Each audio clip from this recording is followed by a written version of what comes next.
हमारे साथ आदिवासी नेत्री एवं झारखंड से कांग्रेस सांसद गीता कोड़ा जी हैं। मैम, आज विश्व आदिवासी दिवस है, इस अवसर पे क्या कहना चाहेंगे और इस अवसर पे आदिवासी समाज के लिए क्या संदेश है? देखिए, सबसे पहले हम विश्व आदिवासी दिवस पर सभी भाई बहनों को शुभकामनाएं देते हैं और उनको बहुत बहुत शुभकामनाएं। और हम ये भी उम्मीद करते हैं कि आज जो लगातार हमारे आदिवासी भाई बहनों की संख्या जो घट रही है, आबादी घट रही है, तो ये इस पर सरकार चिंता करे, केंद्र सरकार भी और राज्य सरकारें भी। जो कानून उनकी रक्षा के लिए, उनके अधिकारों के लिए बने हैं, उनका सख्ती से पालन हो, ताकि वो कानूनी रूप से तो है ही, लेकिन सामाजिक रूप से भी वो सशक्त हो। ये सरकार को ध्यान रखना चाहिए। खुद को आदिवासियों का सबसे बड़ा हितैषी बताने वाली मोदी सरकार के शासन काल में मैडम, आदिवासी क्या मुख्य धारा से जुड़े या आज भी कटे हुए दिख रहे हैं, और क्या आज भी आपको लग रहा है कि अपने विरासत और संस्कृति के लिए संघर्ष कर रहे हैं? बिल्कुल, ऐसे कई एक उदाहरण हैं। मैं आज का ही ताज़ा उदाहरण देती हूँ कि आज संसद सत्र में आदिवासियों के लिए कोई चर्चा नहीं हुई।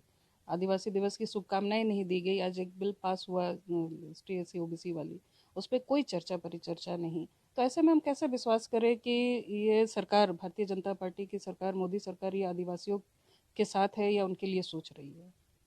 मैम, आदिवासियों की आय में वृद्धि हो, उनका आजीविका अच्छा से चलता रहे, उनके जो उत्पाद हैं उसका उनको बेचने के लिए बड़ा बाजार मिले, इसके लिए सरकार ट्राइब्स इंडिया के शोरूम खोले हुए देश भर में 125 से ज़्यादा उसकी संख्या है। उसके बाद वन धन योजना चल रही है। छात्रों को अच्छी शिक्षा मिले उसके लिए एकलव्य मॉडल विद्यालय चल रहे हैं। तो क्या ये सब योजनाएं जो है मैडम जमीन पर आपको उतरती दिख रही हैं, सिर्फ हवा हवाई साबित हो रही हैं? देखिए, ये ज़मीन पर कहीं भी नहीं है जो ट्राइब की आप बात कर रहे हैं। मैं जिस क्षेत्र का प्रतिनिधित्व करती हूँ, सरंडा, वो एशिया का सबसे बड़ा जंगल है, लेकिन आज वो वैसा का वैसे ही है। वहाँ कोई योजना नहीं चल रही है, किसी तरह का कोई प्रोजेक्ट नहीं चल रहा है। तो कैसे हम विश्वास करें कि आप जो कह रहे हैं कि सब जगह काम हो रहा है, तो हम जिस क्षेत्र में, वहाँ तो काम नहीं हो रहा है। आदिवासियों के उत्थान के लिए और आप लोग क्या सलाह देना चाहेंगी सरकार को? आदिवासियों का अगर उत्थान करना है, तो आपको उनको एजुकेशन में आगे बढ़ाना होगा। और जो अभी जनसंख्या जनगणना होने वाली है, उसमें उन्हें अलग कॉलम दे, ताकि वो अपने आइडेंटिफिकेशन तो रख सके। आज हम लोगों को उठा के कभी हिंदू कर दिया जाता है, कभी कुछ कर दिया जाता है। तो ऐसा नहीं हो। जो आदिवासी हैं वो आदिवासी हैं, उनके लिए कॉलम होनी चाहिए, क्योंकि आज पूरे भारत में अच्छी खासी संख्या हो गई है।